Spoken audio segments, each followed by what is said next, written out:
Man lam tu'izzahu taqwa fala izzalah. Wa man syahida du'fa min nafsihi nalal istiqamah. Wa man ghalabathu syiddatu syahwa lid dunya lazimathul ubudiyatu li ahliha. Wa man radhiya bil gunu zala anhul khudu. Masih di dalam hikmahnya Imam Syafi'i radhiyallahu anhu, beliau berkata, man lam tu'izzuhu taqwa, siapa orang yang tidak menjadi mulia dengan ketakwaan, fala izzalah, maka ia tidak bakal menjadi mulia.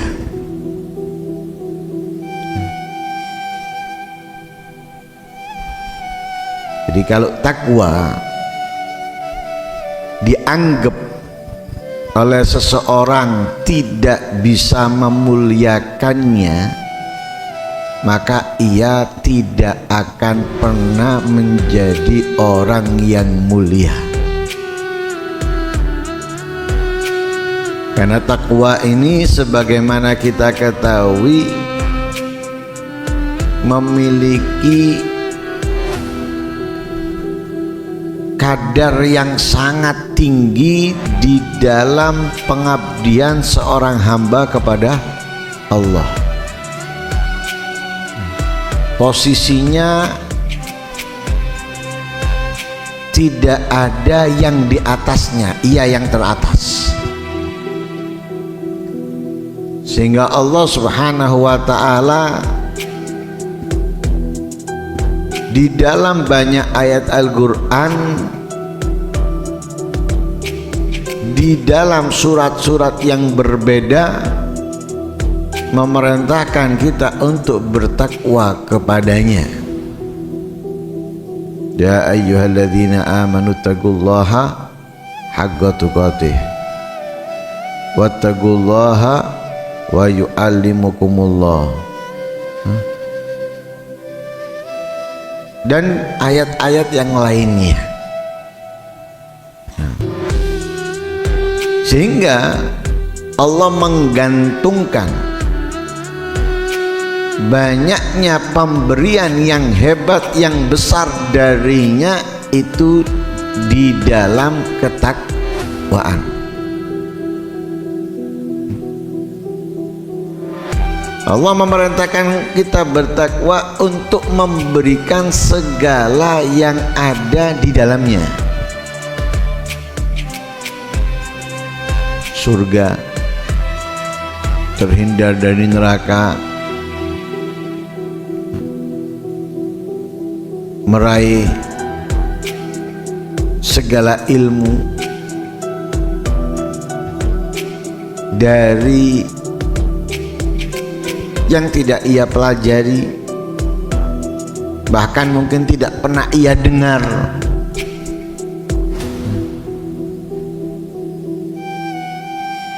Solusi dari setiap permasalahan yang ada dalam kehidupannya, jalan keluar untuknya dan untuk orang-orang yang ada di sekitarnya, itu ingin diberikan oleh Allah semuanya kepada orang yang bertakwa. Sehingga Allah memerintahkan kita bertakwa. Karena itu orang yang bertakwa adalah orang yang mulia. Sehingga dijadikan oleh Allah bekal yang terbaik. Wa tazawwadu fa inna khairaz zadit taqwa wattaquni ya ulil albab. Berbekallah dan ketahuilah sebaik-baiknya bekal adalah ketakwaan. Bertakwalah kepadaku wahai orang-orang yang berakal.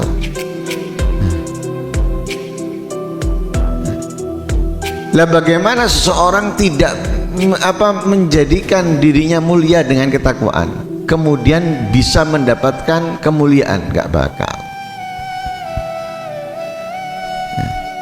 Jadi kalau tidak diangkat seseorang dengan ketakwaan, dia tidak akan bisa naik.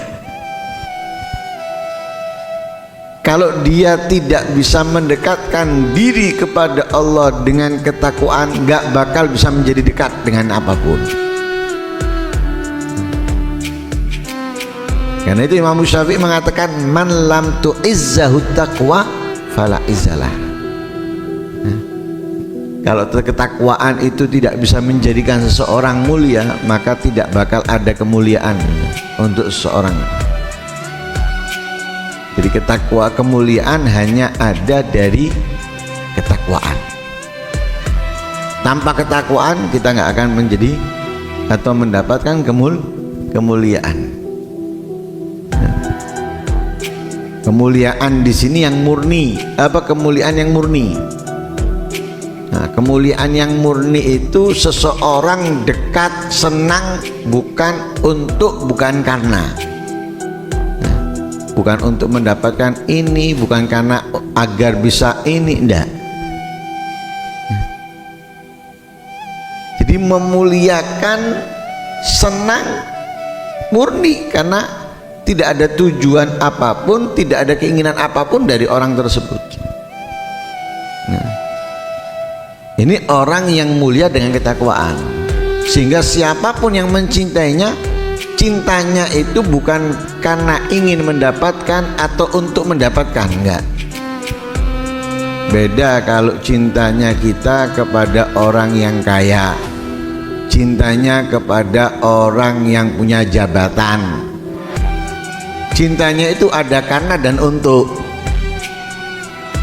karena hartanya, karena jabatannya, atau untuk mendapatkan apa yang dimiliki dari kekayaan, untuk dimudahkan segala usulan dari jabatan ini.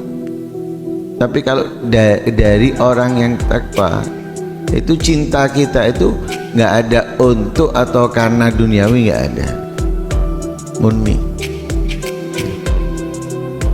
Karena itu kita harus bisa menjadi mulia dengan ketakwaan. Dan kita harus tanamkan dalam diri kita kemuliaan hanya dari ketakwaan.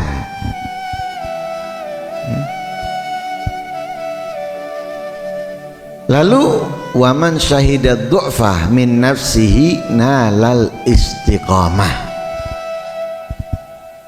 Orang yang menyaksikan kelemahan dari dirinya, mengakui tidak mampu, maka nalal istiqomah, ia akan meraih al istiqomah.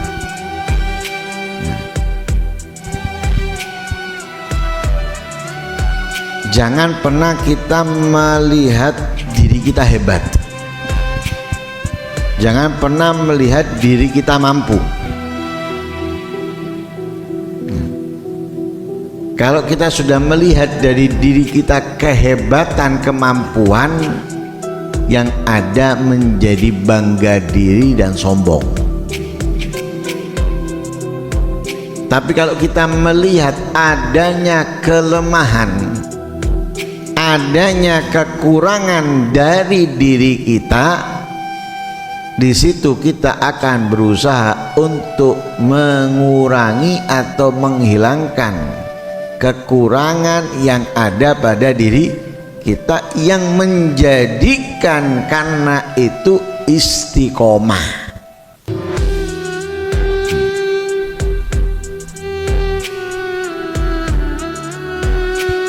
Pelari, kalau dia menganggap dirinya sudah mampu, bisa, dia tidak akan meningkatkan kemampuannya, targetnya nggak ada. Yang ada dia sudah merasa cukup dengan yang sudah dia perbuat. Tapi kalau dia lihat adanya kekurangan, masih adanya kesalahan di dalam larinya, masih ada kesalahan di dalam apa yang dia usahakan dan lain sebagainya, dia akan terus berusaha meningkatkan, memperbaiki.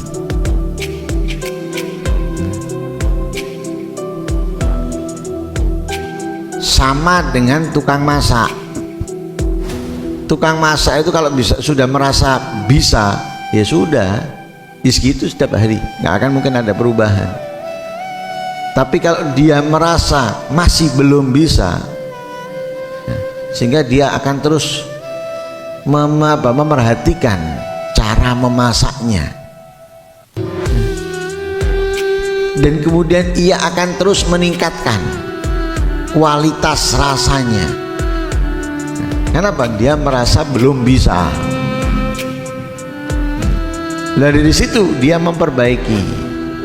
Nah, begitulah kepada diri kita. Kalau kita sudah merasa hebat, merasa bisa, merasa sudah punya, maka kita akan berhenti dari berusaha. Tapi kalau kita merasa nggak punya, nggak merasa hebat, nah di situ ada usaha dari diri kita untuk terus melakukan, terus meningkatkan, terus memperbaiki. Lah, karena terus menjadi apa? Istiqomah. Dia bakal mendapatkan istiqomah di situ. Nah, mendapatkan istiqomah. Makanya para aulia itu walaupun memiliki kedudukan yang tinggi di sisi Allah, memiliki kedudukan yang tinggi di sisi Allah Subhanahu wa ta'ala, nggak pernah mereka kemudian merasa sudah hebat, sudah sempurna. Enggak. Yang ada mereka itu merasa kurang, belum cukup, masih banyak kekurangan dan yang lain sebagainya. Dan itu sering kita sampaikan bagaimana Al-Imam Abdullah bin Husain bin Thahir dengan aktivitasnya, dengan ibadahnya, dengan ketakwaannya yang full, tidak ada celah waktunya dari selain ibadah ketaatan, nggak ada celah. Ya kan? Dari bangun sampai tidur lagi itu nggak ada celah waktu longgar untuk nyantai, bukan maksiat, nggak ada. Untuk bukan maksiat, hal yang mubah nggak ada. Terisi kebaikan ketaatan. Makan mubah, hukumnya bukan haram, bukan makruh, mubah, bukan juga wajib, mubah. Itu pun diisi dengan mendengarkan bacaan kitab, sambil makan sambil mendengarkan saudaranya membaca kitab. Kenapa? Sudah tidak ada waktu lain, sehingga ia manfaatkan waktu makan untuk mendengarkan bacaan kitab. Kalau meninggalkan rutinitas, misal kelewatan sholat duha, itu untuk mengganti sholat duhanya ini nggak ada waktunya sudah. Kalau kita masih banyak yang kosong, tapi merasa sudah penuh.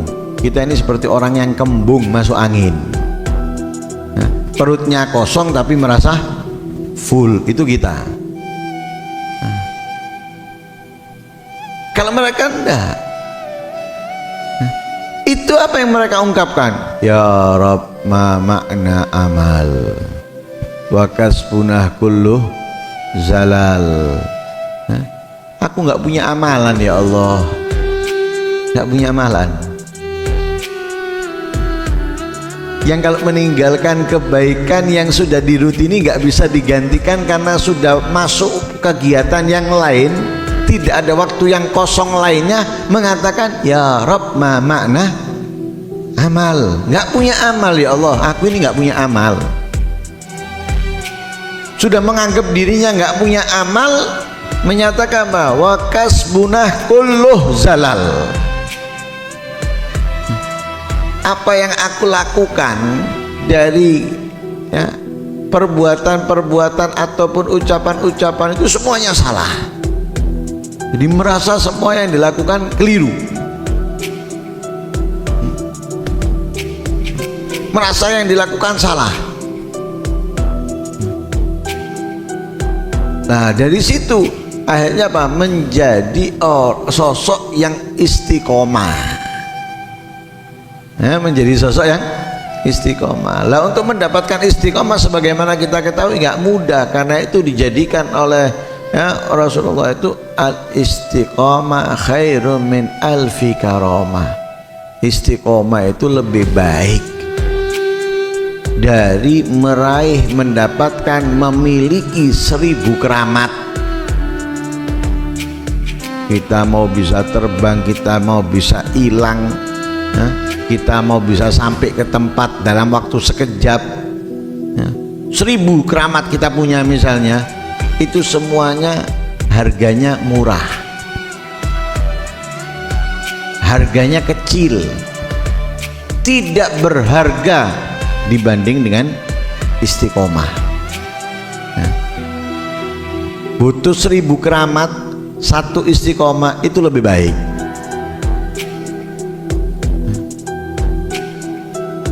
Kenapa? Karena istiqomah ini lebih berat dari amalnya itu sendiri, lebih susah daripada amalnya itu sendiri. Sholat duha 2 rakaat enteng, gampang, mudah. Tapi istiqomah menjalankan 2 rakaat itu itu berat, itu nggak mudah. Lah bagaimana supaya kita bisa istiqomah? Jangan pernah merasa hebat, jangan pernah merasa sempurna. Di situ kamu akan terus ingin memperbaiki dirimu, ingin menyempurnakan dirimu sehingga menjadi istiqomah. Wa man ghalabathu syiddatu syahwalid dunya lazimathu al-ubudiyatu li ahliha. Siapa orang sudah menguasai dirinya, rasa cintanya kepada dunia, maka mewajibkan ia mengabdi kepada orang-orang yang punya dunia. Kalau ada di bayangan kita ini hanya dunia, yang ada di dalam pikiran kita ini dunia, yang ada di dalam hati kita ini dunia, maka mau tidak mau membuat kita mengabdi kepada orang-orang yang punya harta. Seperti semut ketika melihat gula. Siapa semutnya? Orang yang dalam pikirannya, yang dalam hatinya dunia. Hanya dunia, dunia, dunia. Yang diinginkan, yang dipikirkan dunia. Kepingin punya A, kepingin punya B, kepingin ke sini, kepingin ke situ, kepingin merasakan ini, kepingin merasakan itu. Dunia tok yang ada di dalam pikirannya. Lihat orang ini menjadi semut untuk orang-orang yang punya duit, menjadi semut untuk orang-orang yang punya harta. Jadi kalau ada orang punya harta itu jalan sendiri. Seperti semut ketika ada gula, datang. Makanya lihat orang yang punya duit, moro datang, ini datang, ini datang, ini datang. Kenapa? Di mana ada gula, di situ ada semut. Di mana ada orang punya duit, punya harta, orang pecinta dunia pasti akan datang. Pasti. Walaupun rumahnya tutup, didatangi. Dok, dok. Tapi kadang orang lupa, nggak sadar, belum punya duit, belum punya harta, wah entek wonge. Ngene ngono, ndak ngene, ndak ngono, entek. Mari duwe duit, 1000 bahasa. 1000 bahasa tertutup mulutnya.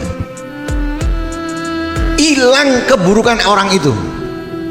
Yang ada, Masya Allah,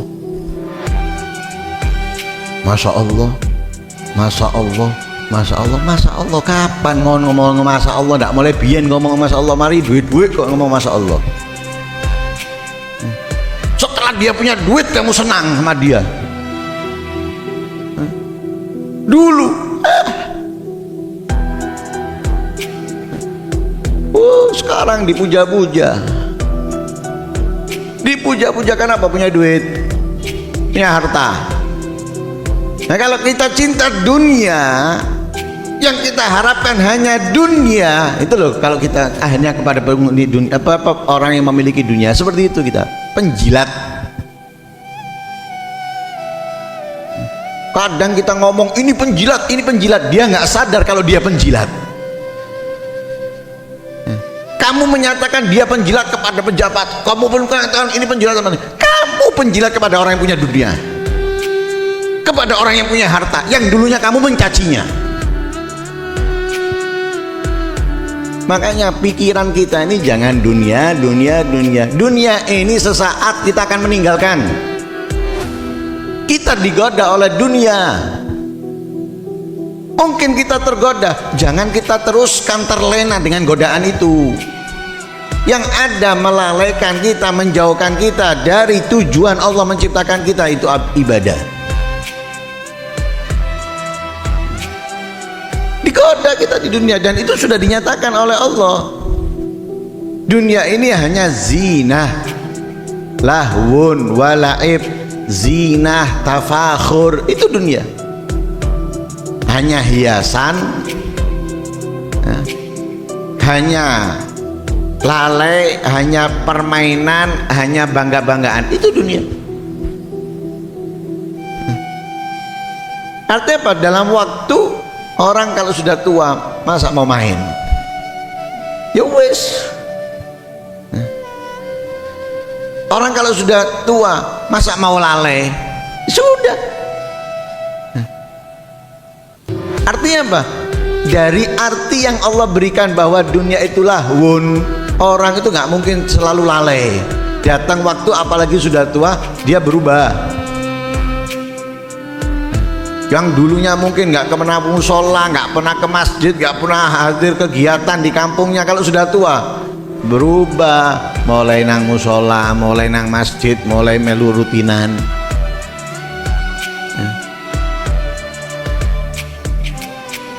Permainan, ya kalau masih muda, masih tua. Kalau sudah tua, wis dah ono dulinan. Ada yang main, orang tua mainan, main neker, main layangan, udah nggak ada. Yang dulu mungkin remi, mungkin domino, mungkin seka, kalau sudah tua, wis iso kate budal, wis abot. Berat. Itu dunia, sifatnya sementara. Makanya dikasih oleh Allah lahwun, laibun, zina. Zina itu bagusnya juga sementara. Kita bangun, kita kasih variasi ini, variasi itu, bagusnya sementara. Pertama kita kagum dengan keindahannya, kita kagum dengan pemandangannya. Berjalannya waktu, sudah keindahannya hilang. Makanya dikasih oleh Allah permisalan zina. Masa kagum terus kita sampai mati? Tidak mungkin. Kekaguman kita dengan keindahan itu, hiasan itu enggak. Kita ngelihat orang pakai perhiasan kalung misalnya, bagus modelnya, sesaat kita kagumnya, 1 minggu, 2 minggu, 1 bulan, 2 bulan, setelah itu biasa kita melihatnya sudah. Kita akan kagum kalau ada model lain lagi. Zina sementara, cuma hias, menjadi hiasan itu dunia. Kemudian tafakhur, yang ada bangga-banggaan. Pernah punya ini, pernah punya pernah kesana, pernah naik ini, pernah naik itu, siapa tahu rasanya sudah nggak ada. Kalau kita pernah naik, rasanya sudah nggak ada. Pernah ngelihat keindahannya, sudah kita nggak bisa menikmati lagi keindahannya. Kenapa? Sudah berubah. Itu dunia. Lah kemudian kita agung yang ada di dalam benak kita dunia.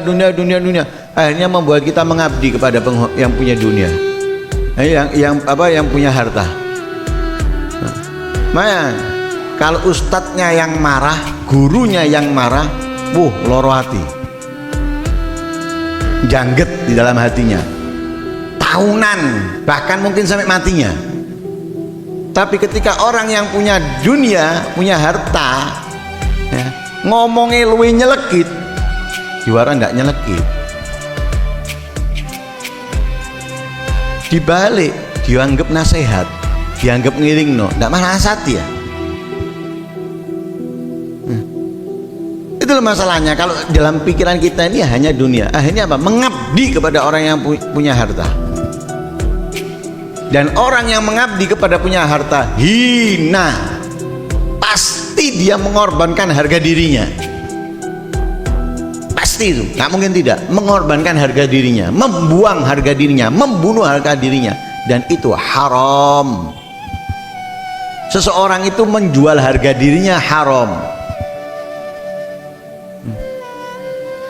Makanya seseorang itu tidak boleh melakukan sesuatu yang bisa menjatuhkan harga dirinya, nggak boleh. Kalau kita paham hadisnya Rasulullah,